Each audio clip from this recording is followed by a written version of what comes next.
Hola bestinya kata Ani. Besti, viral banget mengenai dua transgender Dita dan Una yang belakangan menuliskan "We are trans" dalam video-video yang diunggah. Ternyata juga menyimpan banyak kesedihan Besti. Perihal lebaran yang kerap membuatnya iri karena tak bisa berfoto lengkap bersama seluruh keluarga saat momen tersebut. Lantaran ia tinggal di rumah yang berisi keluarga besar dan hanya orang tuanya yang bisa menerima kondisinya. Padahal rasa ingin berbuka puasa bersama orang tua begitu besar katanya. Namun tidak bisa diwujudkan karena 7 tahun tak pulang. Meskipun diakui Una, ia telah bekerja untuk kedua orang tuanya agar bisa melunasi rumah tersebut bisa dimiliki secara utuh untuk kedua orang tuanya, Besti. Nah, hal tersebut pun ditanggapi oleh Ustadz Felix yang pastinya berharap suatu saat kedua transgender yang kini viral dan menyampaikan perihal berproses mengejar hidayah yang diilustrasikan seperti lampu mobil di mana akan diketahui jika terus maju agar bisa mendapat petunjuk yang benar. Pemikirannya dia udah mulai kebuka juga sih ya, kayak kamu gimana nanti ke depannya nikah, kayaknya depannya gimana, mau sama cewek cewek. Ya mama gimana bentukan udah kayak gini, mau sama cewek. Besok pengen punya cucu. Iya. Wah, itu Tapi akhirnya mama sih kayak ya udah terserah kamu. Kalau aku sih mama tuh bilang ya udah cari cowok di luar aja biar kamu tinggal di luar. Pokoknya emang mama juga pengen, nggak mau aku nanti kesekian kalau mama udah nggak ada kan. Orang tua gak selamanya hidup di dunia lah. Kalau bisa dari aku ya, berarti aku nggak perlu 7 tahun. Nama gangnya ini, kayak udah kecil aku diurusin sama nenek aku. Kayak baik kata betul-betul yang punya kontrakan gitu lah ya. Terus ada salah satu family aku yang nggak bisa menerima aku sampai aku nggak pulang. Nah, pas nenek aku meninggal, aku adalah salah satu cucu yang nurunin nenek aku ke liang lahat. Karena aku disayang banget sama dia, karena aku dan kecil diusir sama dia. Terus habis itu aku mulai hotel, pertama kali aku keluar rumah karena aku udah nggak bisa tinggal di rumah itu, karena rumah itu rumah sharing keluarga yang HMLB ada keluarga besar. Jadi aku nggak pernah pulang dan Masya Allah tabarakallah aku punya temen yang nerima aku, jadi aku lebaran selalu di rumah temen-temen aku. Jujur sebenarnya kalau ngelihat temen kalau lebaran tuh aku pengen. Aku ada sedih, bukan sedih sih, ada kayak sedih juga tapi kayak pengen ada iri. Boleh nggak sih kalau iri sama keluarga yang, karena aku beneran iri, kayak pengen, goals aku cuma satu, pengen hidup aku di dunia ini tuh aku cuma pengen satu. Aku suka banget I'm doing to mix and match fashion. Aku pengen banget foto keluarga yang full. Aku pengen banget bikin baju buat mama papaku, keluarga aku yang lain yang tadi yang nerima aku nerima. Karena aku sampai pernah diancam kalau aku nggak berubah, aku sampai mau itu sama salah satu keluarga aku nggak bisa nyebut orangnya lah ya. Tapi itu biasanya aku nggak mempedulikan itu karena aku cuma mau ngebales budi mereka sama aku. Sekarang aku kerja buat orang tua aja intinya, karena mereka udah nerima aku gini. Aku harus kebales.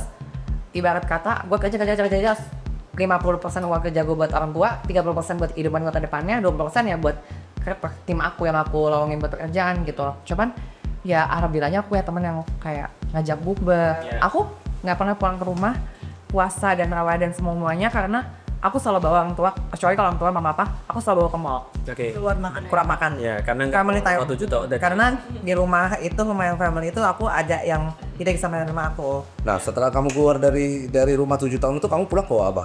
Apa? Masya Allah tabarakallahnya, ini nggak mau flexing juga. Masalahnya yang nggak nerima aku itu juga tidak menghasilkan. Dan sekarang rumah keluarga itu pelan-pelan udah aku lunasin untuk mama sama papa aku. Dari pekerjaan kamu. Dari pekerjaan aku. Nah, itu di mana kau? Ya, aku pikir tadi ya balik lagi kalau kita bicara ini adalah suatu perubahan. Menurutku pertama harus ada, jangan sampai kita membatasi perubahan dulu, kayak misalnya kayak Dita tadi kayaknya nggak mungkin lah dengan bentukan kayak gini kan, tapi siapa tahu ke depan kita nggak tahu namanya bisa berubah jadi seperti ini juga pasti bisa balik lagi, dan tentunya kalau aku mengharapkan pasti seperti itu, dan aku yakin juga pasti ibunya juga pasti mengharapkan seperti itu kan. Artinya kalau misalnya secara biologis kan cuma bisanya kan antara laki-laki dan perempuan ya gitu misalnya. Nah artinya pertama kita tidak boleh membatasi dulu tuh kayak tadi. Yang kedua tetap kebaikan-kebaikan itu tetap dilanjutkan, dan itu enggak. Tak hanya harapan atas perubahan dari Dita dan Una suatu hari nanti Besti, Ustadz Felix pun berbagi cerita tentang riwayat Umar bin Khattab yang mempunyai skill kebaikan agar Dita terus melakukan kebaikan yang sudah dijalani tapi sambil berproses karena hidayah memang perlu dijemput. Itu lebih perform ketika dia masuk Islam. Karena sebelum Islam dia sudah punya skillnya. Gitu maksudnya. Artinya sebelum dia berubah, pas dia masih jahat dia udah punya skillnya. Begitu dia masuk Islam, dia tinggal gunakan skillnya ini untuk kebaikan. Nah ini teman-teman juga sudah punya skillnya kan. Jadi bisa mengerti bagaimana caranya. Ngerti? Iya, Umar bin Khattab ya. Umar bin Khattab. Iya, aku pernah dengar sebelum dia masuk ini, dia emang punya skill kebaikan, kayak ibarat kata dia menghargai para pekerja dia, kayak ngasih tips gitu-gitu segala. Aku pernah baca di beberapa terus baca ini. Aku suka baca itu soalnya karena aku lumayan senang nih. Kak ini membuat terbuka kita harusnya, jadi kita bisa tahu mana benar mana enggak gitu. Thank you so much loh Kak. Oh iya, nggak apa-apa. Berarti ini harus Ray-Ban-nya harus gong nih. Nah setelah itu Tahun depan 10 juta subscriber. amin. Amin nggak? Kok amin sih Kak? Amin ya. Dan artinya kan kalau itu bisa dilakukan sebelum bisa berubah, setelah berubah pun juga akan lebih baik pasti ya gitu. Nah, jadi itu tetap aja dilanjutkan, kebaikan-kebaikan sudah bisa hidup sendiri, sudah bisa menghasilkan, bahkan bantu orang tua dan segala macamnya. Nah, cuman kalau secara pribadi tadi yang penting jadi batasi dulu aja, terus berproses terus. Nah, setelah berproses jadi gini, hidayah itu kayak lampu mobil. Dan lampu mobil tuh cuma bisa 5 meter sampai 10 meter ke depan. Kalau kita nggak jalan maju, itu nggak akan kelihatan belokan kita atau belokan. Oke. Nah, jadi kalau kita cuma ada di sini dan kita bilang ini nggak ada belokan Ustadz, ini nggak ada. Ada, maju dulu. Enggak, Ustadz nggak ada, lu belum maju. Harus dicari. Nah, kalau lu berproses, nanti di depan ada nanti belok kiri atau belok kanan. Iya. Nanti maju lagi, nanti ada belok kiri atau belok kanan lagi. Nah, nanti belok kiri dulu ada petunjuknya tuh mau taat atau nggak taat. Nah, itu ada petunjuk semua. Nah, insya Allah kalau misalnya balik lagi kayak aku tuh berjiwa sama istri. Nenekku, aku juga bisa nenekku bisa bilang begini, kamu boleh masuk agama apa aja asal jangan Islam. Aku benar-benar nggak suka dengan Islam. Bahkan ketika pacarku dulu, ketika aku ke Bogor, dia bilang ini, jangan selingkuh ya. Aku bilang, aku nggak mau selingkuh sama petani. Aku bilang gitu. Kok aku memandang jelek orang-orang muslim, kan wajar. Karena aku ngerti, aku dulu di dalam tanda kutip ya, didiskriminasi lah di Palembang. Nah tapi ketika aku belajar tentang Islam, nah informasi itu yang mengubah aku. Nah dari benci menjadi ngurus sebenarnya mencintai Islam. Dari yang informasinya masuk ya. dari awal nggak suka mau kerudungan sama orang kerudungan, sampai nikah sampai harus sama orang yang kerudungan. Nah, itu berproses terus. Jadi ya jangan pernah meremehkan hidayah Allah. Hidayah lu bisa datang dengan banyak saat. Nah Besti, bicara perihal hidayah, Pablo Benoa dalam podcast Ray-Ban Entertainment bersama Una dan Dita serta Ustadz Felix pun juga ikut bertanya nih kepada Ustadz Felix perihal bagaimana kalau seorang transgender baru menemukan hidayahnya setelah ia merubah semua jati dirinya sebagai laki-laki menjadi perempuan. Nah, gimana ya kira-kira Ustadz Felix menjawabnya Besti? Secara Ani juga jadi kepikiran nih dari pertanyaan Pablo Benoa tadi. Ini kok, ketika seseorang transgender, dia melakukan operasi. Habis itu mohon maaf, hilanglah pedangnya kan. Lalu dia dapat hidayah, bagaimana dia mau kembali? Nah, itu dia yang aku bilang tadi kan, yang paling pahit ya, yang paling pahit aku nggak tahu itu bisa dikembalikan atau tapi yang paling pahitnya ya, yang paling pahitnya berarti kan tadi nggak nikah kan, atau nikah normal tapi tidak bisa punya anak kan. Iya. Yang paling pahit ya. Contoh misalnya Dita nanti suatu saat nanti setelah berproses, lantas kemudian Dita yakin oke, aku pengen coba untuk aku balik lagi pada Allah. Dalam level yang sesempurna-sempurnanya. Aku cari seorang istri yang mungkin seorang istri ini juga mereka nggak perlu aku punya anak dari dia. Berarti secara kehidupan sosial kan sudah sempurna tuh, gak ada masalah. Cuma satu aja nggak punya anak.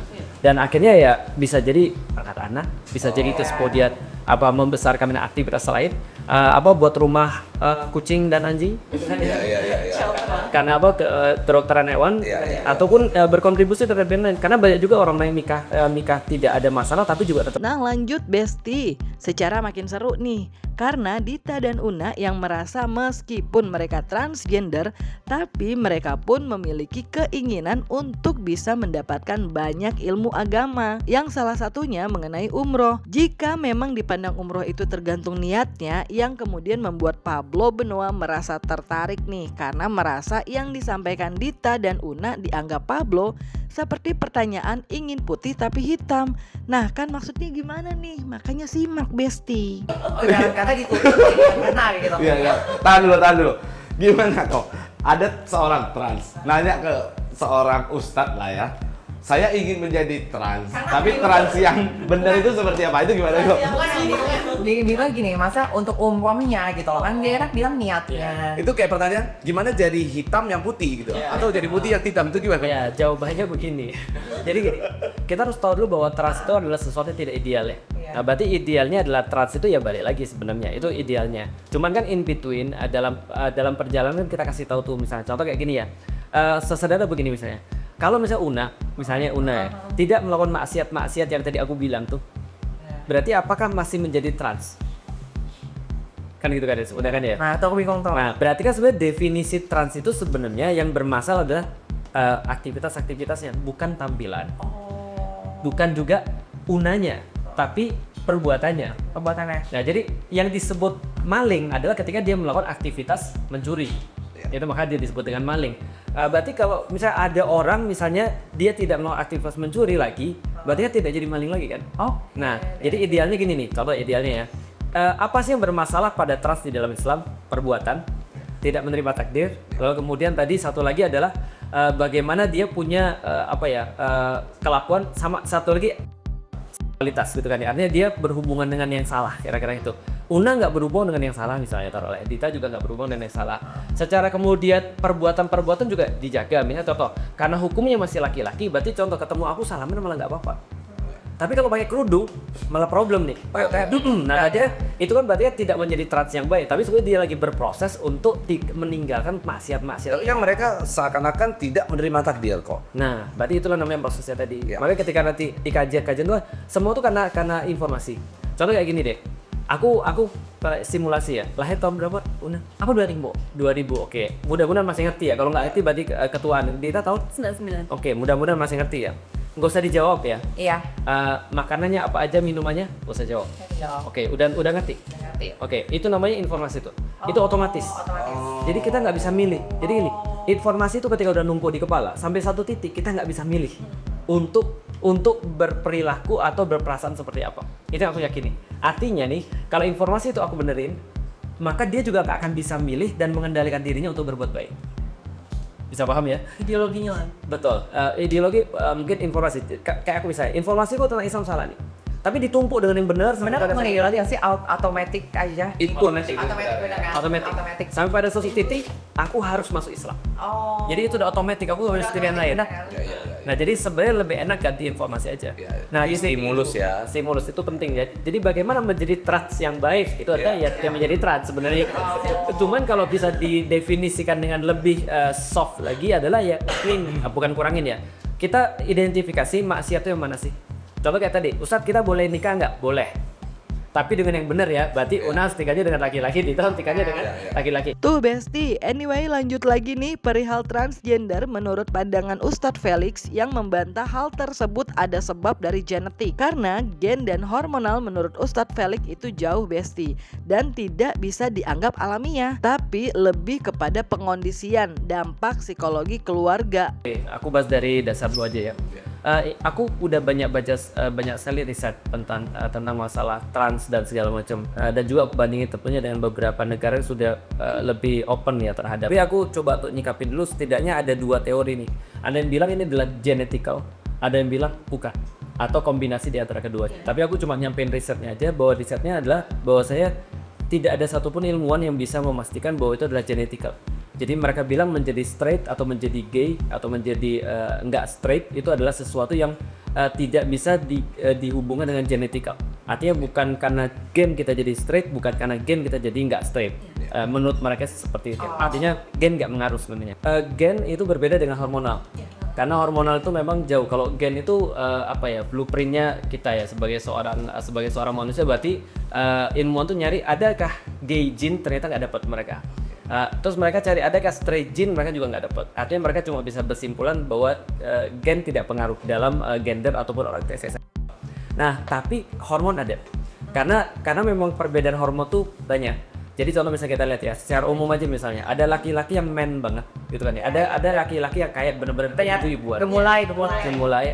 Ada in between gitu kan ya. Ada orang-orang yang nyerocos terus udah. Dia pintar banget guna untuk ngomong kayak ibu-ibu lah. Iya, benar. Kita merasa dia tuh kayak ibu-ibu, dan senantiasa biasanya ada di sekolah-sekolah tuh ya, kayak misalnya Una mainnya sama cowok dan segala macam, karena dia merasa lebih cocok di situ. Secara hormonal dia memang lebih banyak estrogen.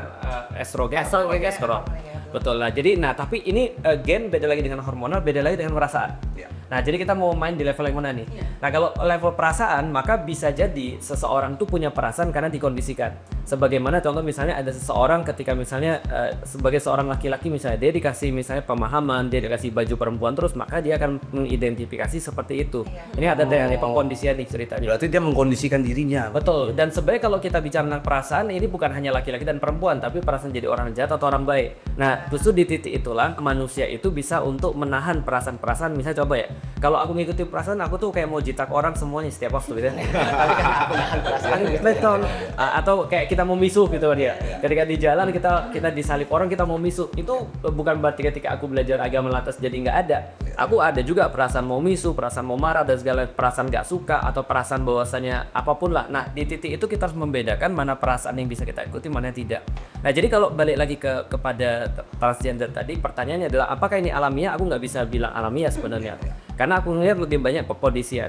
Maka misal contoh ya, ini cuma sekedar ngobrol-ngobrol kecil aja ya, karena kalau basic risetnya tadi nggak sulit kalau kita mau membuktikan secara gen, atau sulit juga kalau kita mau membuktikan pure karena masalah pembiasaan atau epigenetik ya, ada pergabungan antara gen sama lingkungan.